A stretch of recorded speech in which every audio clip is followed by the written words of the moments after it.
Most people would like to be rich, to have more money. In the governing principles of ancient China, Confucius said, "Riches and honours are what men desire. If these cannot be obtained in proper ways, then they should not be accepted." It means that wealth and high position are what most people want. However, a gentleman, a person with noble characters, would never accept them if they were acquired in ways that do not accord with the Tao. The ancient Chinese also concluded, "A gentleman pursues money in accordance with the Tao." What exactly is the Tao in seeking money? Professor Yu Li Liu graduated with a bachelor's and master's degree in philosophy from Renmin University of China. She is currently a professor at the Department of Philosophy at the Party School of Central Committee of CPC and a mentor for doctoral students majoring in ethics. She is also a visiting professor at Tsinghua College, Sun Yat-sen University. Professor Yu Li Liu has published many academic papers, received a PhD from the University of Hull, UK, and is a postdoctoral scholar at the National University of Singapore. She has been invited to give lectures and participate in workshop seminars in the UK, Italy, the USA, Canada, Australia, Japan, Singapore and Indonesia. In 2015, 2016 and 2017, she was invited to UNESCO headquarters in Paris to give talks based on the governing principles of ancient China. The central theme of her talks was the importance of the sage's education. In other words, learning from the wisdom of the past and also how to promote moral education. She has contributed greatly towards the dissemination of Oriental culture in the Western world. This video was edited by the Governing Principles of Ancient China translation team of the Pure Land Learning College Association and is based on the lectures by Professor Yu Li Liu. Dear friends, greetings to you all. Today's episode is titled, "What is the Secret to Obtaining Wealth?" We have all heard stories about leaders who could have had a comfortable career and achieved higher positions of power and influence. Instead, they ended up imprisoned. Why? Because they had not cultivated their virtue well, so they were trapped by their greed, which they had not yet learned how to let go of. If they had studied the great learning, and if they had known the true reality of things, then they would have been able to let go of greed more easily. In the great learning, it is said, wealth that is obtained using improper means will be lost in inauspicious ways. In the past in China, even those who are uneducated would know that there are two kinds of wealth. The first one is called auspicious wealth. It is gained through hard work and abiding by laws and regulations. Such wealth would bring happiness and auspiciousness. That's why it's called auspicious wealth. On the other hand, inauspicious wealth is what is achieved using deception, bribery, or unlawful activities. Such wealth would bring misfortune instead of happiness. If we had known this when we were confronted with bribery, then we would have refused. I can understand how today people could have lingering doubts upon hearing this. The ancient Chinese anticipated that people of the future would have doubts upon hearing this. So that is why they summarised the inauspicious ways of losing money into the following 5 categories. Having money or properties that are in our possession doesn't mean that we have inherited the right of ownership to them. Proper ownership eventually lies within the following 5 categories. What are the 5? First, the government. For example, let's say that some people had accepted bribes, broken the law, or deceived others. Upon being found guilty, they were imprisoned and their improper gains were confiscated by the government. So regardless of what they had tried to gain, their efforts were in vain. The second category is floods. The money that was gained improperly would be swept away by floods. I'm talking about the broader sense of money and property here, in that they would be swept away along with houses and other assets. The third category is fires. Money gained improperly would be burnt to ashes. The fourth is thieves. In China, there is a saying, "Some thieves follow the Tao." Even thieves would follow the principles of the Tao. They would steal from wealthy people and help the poor. These thieves observed that some wealthy people had gained money using improper means and did not spend any of it helping the poor. They spent great sums of money on their own enjoyment and indulged in excessive pleasures. As a poet pointed out, when rich people behind the grand gate are enjoying meat and wine, there are people dying outside the gate from cold and hunger. Some thieves would not tolerate this. They would target such rich people to steal from or even kidnap them. The fifth category is beyond the control of wealthy people, their children. Undutiful children, to be more specific. Those children who rely solely on their parents will squander all the wealth accumulated by their parents. The Chinese reminded us that wealth belongs to one of these 5 categories. Inauspicious wealth will eventually be lost through one of these inauspicious ways. Do not think just because the money is in your hands that it is yours. As the sages concluded in the Great Learning, wealth that is obtained using improper means will be lost in inauspicious ways. In society today, we need to add one more category: hospitals. We often hear that many people with money and power accumulated their wealth through illegal means. To the surprise of many, these people sometimes contracted unexplainable diseases. In order to fight those diseases, they had to spend their fortunes in hospitals, on medical expenses. Why didn't the ancient sages of China identify squandering wealth as the 6th category of inauspicious money? In ancient China, 2 types of people were highly respected by everyone. Who were they? The first type was teachers, and the second was doctors. Why did teachers and doctors receive such high esteem in ancient China? It's because of one primary thing they had in common. They were unselfish in their great contributions to society because they did not attach any conditions to their work. The recipients of their services would merely offer gifts or other means of compensation based on their financial situations. For example, when a doctor was contacted in the middle of the night for an emergency, he would get his medical bag, go and help the patient immediately, without hesitation. He would not inquire whether the person in need was rich or poor, or whether the patient could afford treatment or not.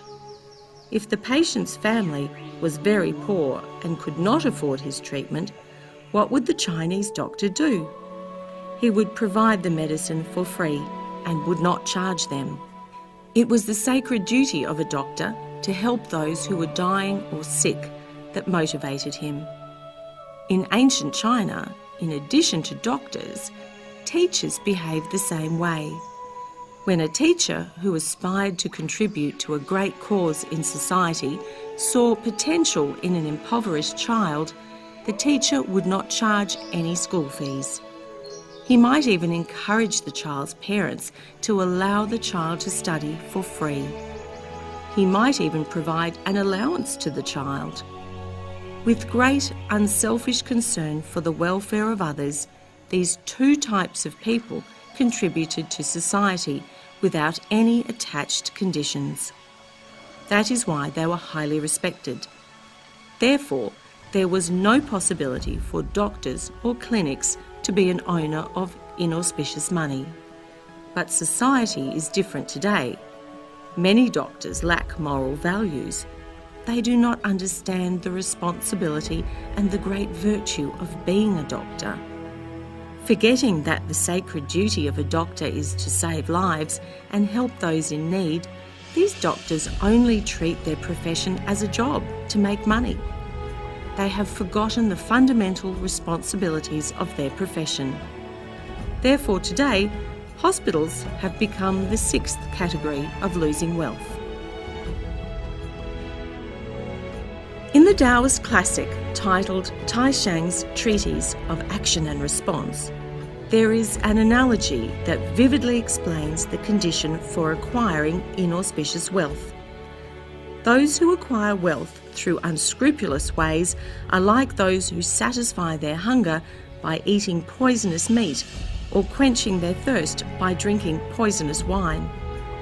Before they could receive even moderate relief from their hunger, they would die from their actions. If one really understands this analogy, would one be silly enough to make money using improper means and then lose money by one of the above six categories? Of course not. After we understand the difference between auspicious wealth and inauspicious wealth, we need to ask a question. How should we best protect our wealth? To answer this question, we need to become acquainted with a man. In the early part of the 20th century, there was a man called Ni Un-tai, the grandson of Zhen Guofan, a famous statesman who lived in the Qing dynasty. Mr. Ni was the director of the Shanghai Chamber of Commerce. Due to his social status, he had contact with many descendants from the imperial families of the Qing dynasty. He had also witnessed the fall of these families. Sad to see those situations, he wrote a book and documented the true stories of their failures.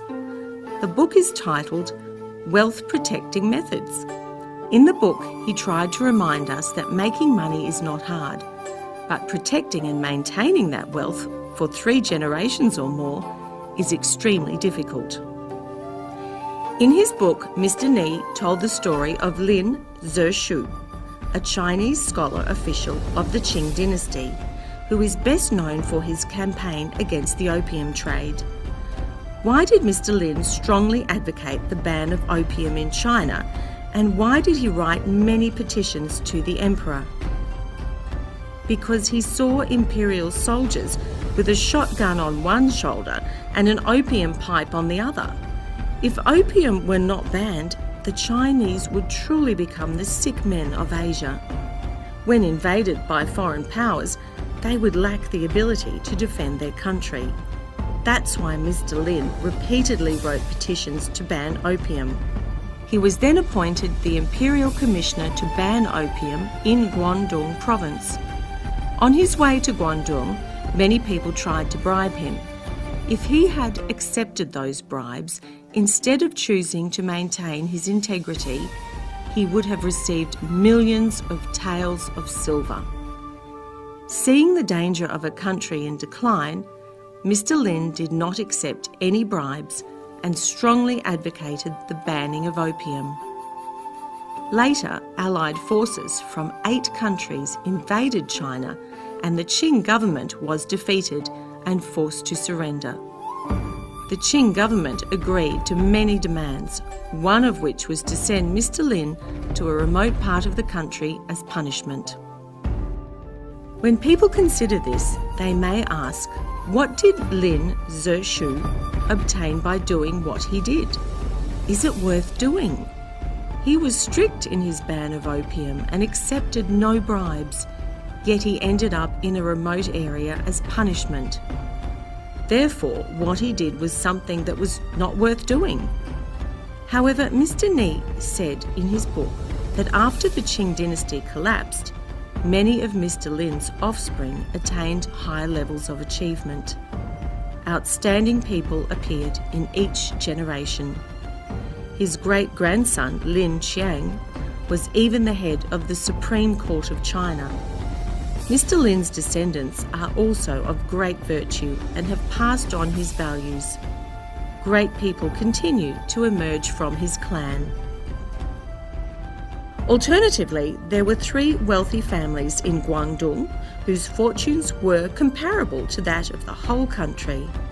Living extravagantly, they enjoyed delicacies from the mountains and the sea, famous horses and lavish carriages for trips, and expensive clothing made from silk and satin.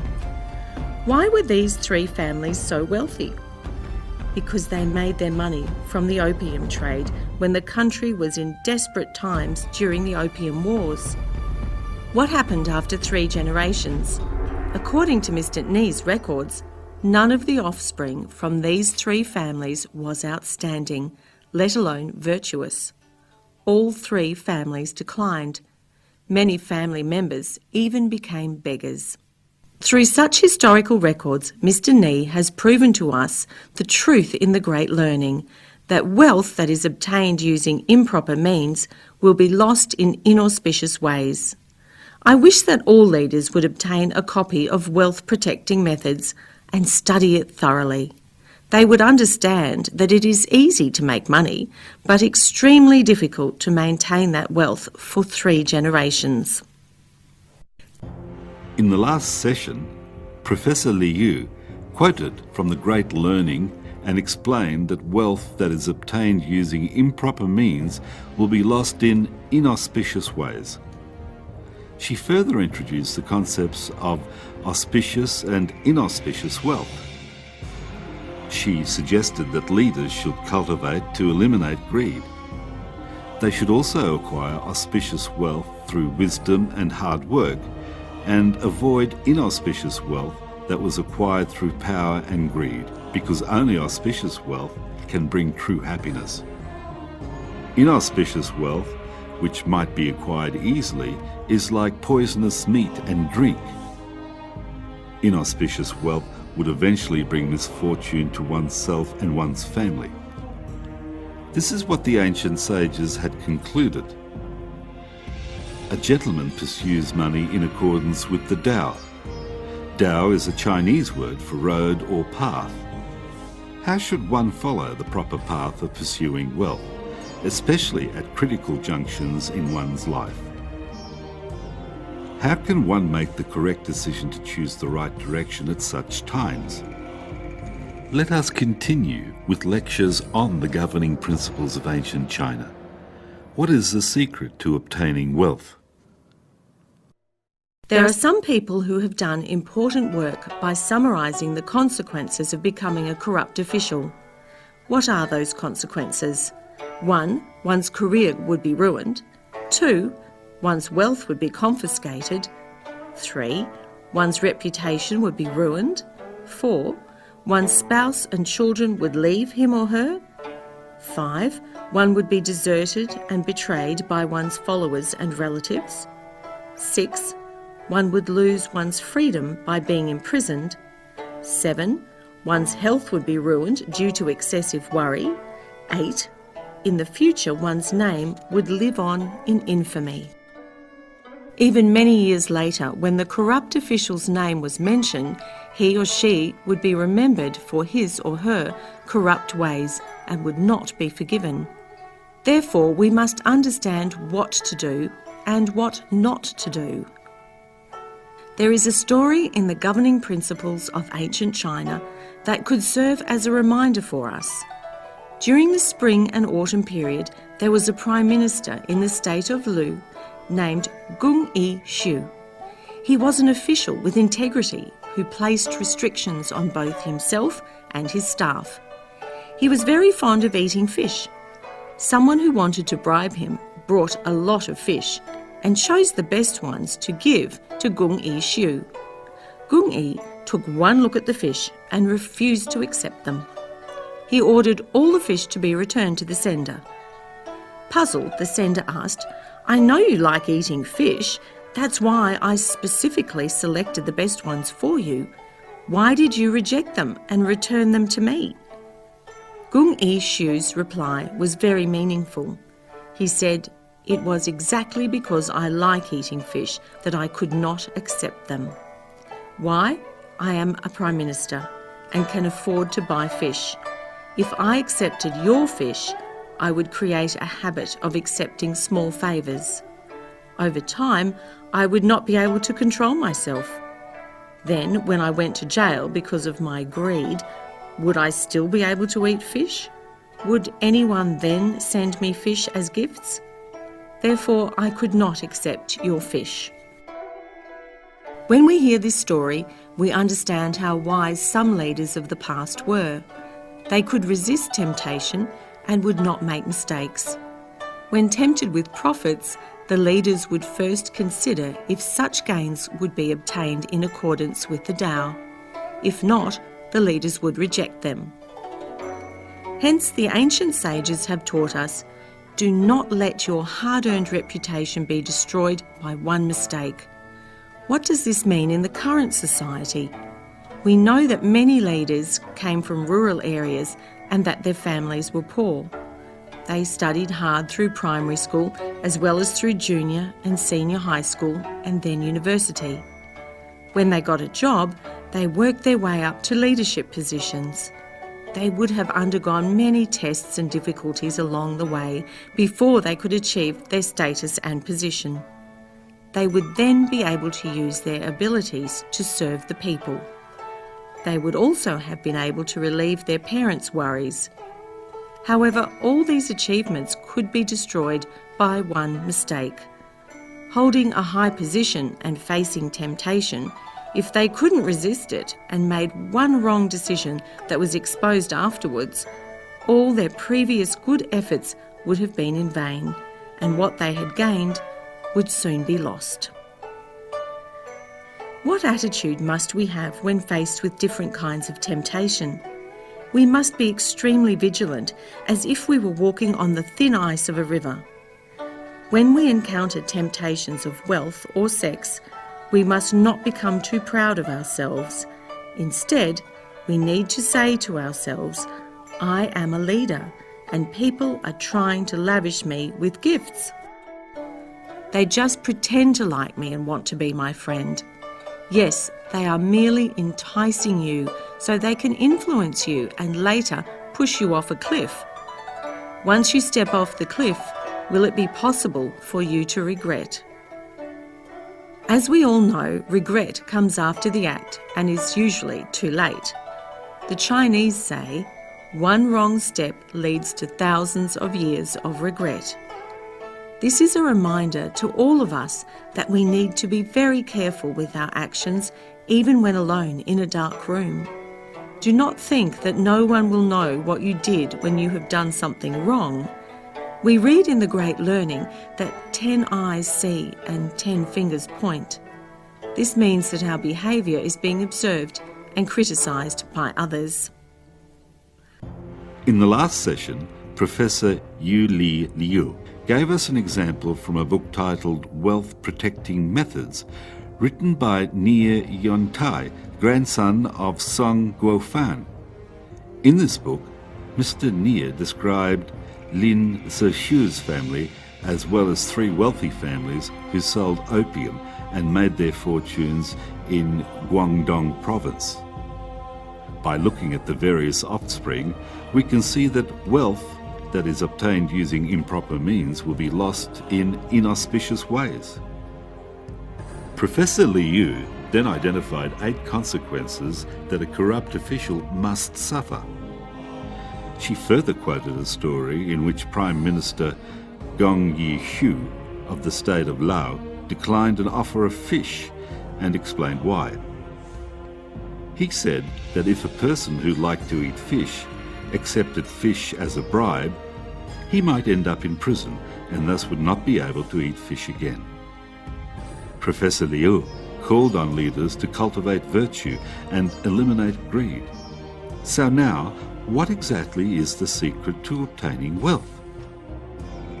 Let us continue with lectures on the governing principles of ancient China. What is the secret to obtaining wealth? A lot of people want to become rich. So what is the secret to doing so? There is another saying in the Great Learning that virtue is the root and wealth is the result. Upon hearing this, some may say that this is precisely the reason why they do not want to study traditional Chinese culture. They say that traditional Chinese culture always says that virtue is very important, while wealth is not. Actually, those who hold this view are mistaken. What exactly do these words mean?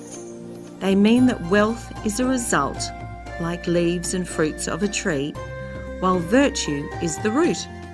Have you ever seen a tree with a very large canopy, but a very small root system?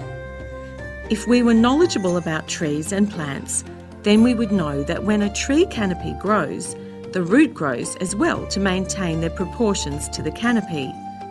This natural phenomenon tells us that the size of a tree's canopy correlates that of its roots, which is the same as wealth and virtue. So Chinese sages have said, "Great virtue possesses great fortune." Wealth is a result, like the leaves and fruits of a tree. They all come from the root, which is great virtue. One who accumulates great good fortune will rise to high positions and enjoy a good reputation. But if one does not improve one's virtue so as to match one's social status, one will experience unexpected misfortune. That's why the ancient Chinese paid great attention to whether a person's fortune and social position matched his virtue. For example, suppose a table can bear a weight of 200 kilograms. If we put 700 kilograms on it, the table will collapse. We can also see similar examples in leaders. A person who would do well as a manager or a section chief, or even as the director of a bureau. However, if one was promoted to the position of a minister, problems could arise. Why? Because when one was promoted to higher positions but had not cultivated a higher virtue to match that position, one might try to take advantage of one's position and benefit oneself. One also might try to gain attention through inappropriate means. What would the result be? One's virtue would not allow one to gain such a high position, so one would end up in trouble. Therefore, it is not true that traditional Chinese culture emphasises virtue and not wealth. The amount of wealth must equal the amount of virtue, which is similar to a tall tree having a very deep root system as its foundation. If the canopy of a tree was larger than the roots, the tree would very likely fall down. If the wealth and virtue of a person are not equal, the person would end up with unexpected misfortunes when the conditions were right.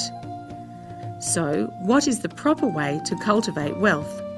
We must cultivate virtue first.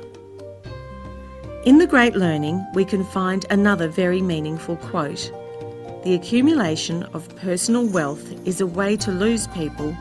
The giving of wealth is a way to bring people together. What does this mean? When some wealthy people gain even more money, they want to hold on to it. They do not want to help others or reward their employees, clients, or customers. Therefore, no one wants to be around such wealthy people because they have no virtue. Some employees would rather quit. This is called the accumulation of personal wealth is a way to lose people. Therefore, we should do the opposite, which is the giving of wealth is a way to bring people together.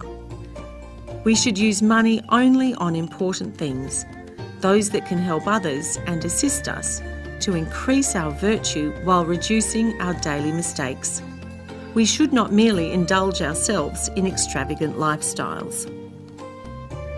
Some may ask, is giving away wealth the same as losing money? Li Bai, a famous poet of the Tang dynasty, wrote in one of his poems that even if thousands of taels of silvers were given away, they'd return. This is talking about the true account of Fan Li, who is worshipped as the god of wealth by the Chinese people. The Chinese are not simply being superstitious when they worship his image. Each image has a symbolic meaning and an educational significance. Why do the Chinese worship Fan Li? Because he knew the secret to wealth and practiced the truth that wealth given away would return. Fan Li was a famous advisor to Go Xian, the king of Yu, during the spring and autumn period. He helped the king restore his country by defeating the state of Wu. Fan Li discovered that the king of Yu was someone who would endure the same hardships as his followers, but would not share his achievements with them. So one day, Fan Li fled in the middle of the night. He arrived at the state of Qi, where he changed his name and started a business. Very quickly he made a fortune. He didn't indulge himself or lead a lavish lifestyle. On the contrary, he gave all his money to support the poor and those who were in need. So he started empty-handed again. Then, with the support of those who had received his help, he was able to make another fortune. Once again, he gave his fortune away to help those in need, just like he did the previous time. He did this 3 times. His deeds were recorded in history as 3 gatherings and 3 givings. People regarded Fan Li as someone who was very good at doing business. He was deeply admired, and people gave him the title God of Wealth. Why did the Chinese people do this? Because they wished that all could learn from Fan Li that the secret to obtaining wealth is the giving of wealth. This secret calls to mind a Chinese saying that giving is gaining.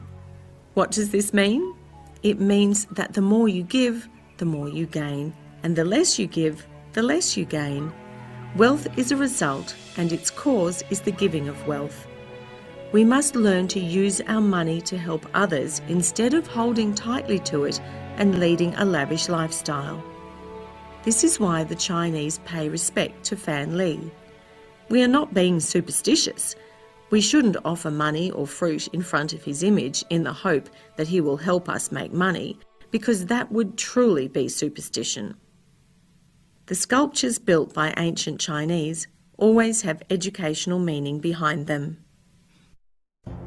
Previously, Professor Yu Li Liu quoted text from the Great Learning that virtue is the root and wealth is the result. The accumulation of wealth is a way to lose people, and the giving of wealth is a way to bring people together. She explained to leaders that the cultivation of virtue is the true key to wealth. With great virtue, one would have great wealth, which when given away would return. Without virtue, no matter how hard one tries, one would not gain wealth. Fan Li's story is convincing proof. Being a famous politician, a military strategist, an economist, and a Taoist at the end of the spring and autumn period, Fan Li helped the king of Yu to restore his country. He then fled, changed his name, and started a business where he achieved great success 3 times. However, he gave away his wealth 3 times. At the end, his wealth was beyond comparison. The Chinese say he was loyal to his country and used wisdom to protect himself. He engaged in business and made a fortune, and he gained a good reputation for himself. Consequently, he was regarded as the god of wealth. Fan Li's story demonstrates to us that when you give, you gain. The more you give, the more you gain. When you don't give, you simply won't gain. Let us continue with lectures on the governing principles of ancient China. What is the secret to obtaining wealth? We see that many enterprises don't last very long. According to a report by the World Economic Forum in 2015, the average lifespan of the Fortune 500 companies is between 40 to 50 years. The average lifespan for a large Chinese enterprise is only around 7 to 8 years, while that of a small Chinese enterprise is 2.9 years. When we see the frequent changes in the names of the buildings, in the Shunguan-Chen area of downtown Beijing, we know that the enterprises nowadays don't survive very long. Why couldn't those businesses have sustainable development? If we had studied the Great Learning, we would understand that those businesses could not have sustainable development because they did not follow the rules found in the traditional Chinese classics. It is said in the Great Learning, if one has virtue, one will have the people. If one has the people, one will have the resources. If one has the resources, one will have wealth. If one has wealth, one will be able to function. These are the right steps for running a business. In order to build a business or to achieve a great career, what is the prerequisite? Many would say money or capital. However, the ancient Chinese wouldn't agree. They would put virtue as the first priority. A person of great virtue would attract people of virtue to join him. People would be resources. Therefore, a virtuous person would have all sorts of resources like talented marketing and public relations people and so on. With the resources and everyone's efforts focused on the same goal, the right opportunity would be identified and wealth would be created. This is, if he has the resources, he will have the wealth. And then, if he has wealth, he will be able to function. To function is of great importance too. Where should the wealth be spent to make the business survive and grow? First, employees should be rewarded so that they can have better lives and feel that they are being looked after and cared for by the employer, both physically and mentally. They will then feel very satisfied working in such a business. Second, the business should reward their clients and customers so they can spend less while receiving quality products and services. Third, the business should reward society with its gains. By doing so, each employee would feel good about working in such a business and be proud. Such a business would be well run. It would receive better support and have a better reputation as it continued to grow and expand. Sadly, a lot of people don't practice such things. They think that when operating a business, ability is the first priority. They don't think to attach any importance to virtue. What is the result? Without virtue, even if they are able to make some quick profits, they would lose their credit and their wealth would soon be squandered. In last section, Professor Liao quoted from the Great Learning, "If he has virtue, he will have the people. If he has the people, he will have the resources. If he has the resources, he will have wealth. If he has wealth, he will be able to function." She told us that virtue is the secret to wealth for ordinary people, business people, and government officials. The best way to make money is to cultivate virtue first. Virtue is the root, and wealth is the result. Virtue is the Tao, in that a gentleman pursues money in accordance with the Tao. Cultivating virtue is the ultimate secret to obtaining wealth. If we studied the governing principles of ancient China, we would understand that the root of wealth is the giving of wealth and not being greedy, as well as cultivating ourselves and helping others. In order to make our business a sustainable one, we must make virtue our first priority. Great virtue shoulders great fortune. This concludes today's lecture. Thank you.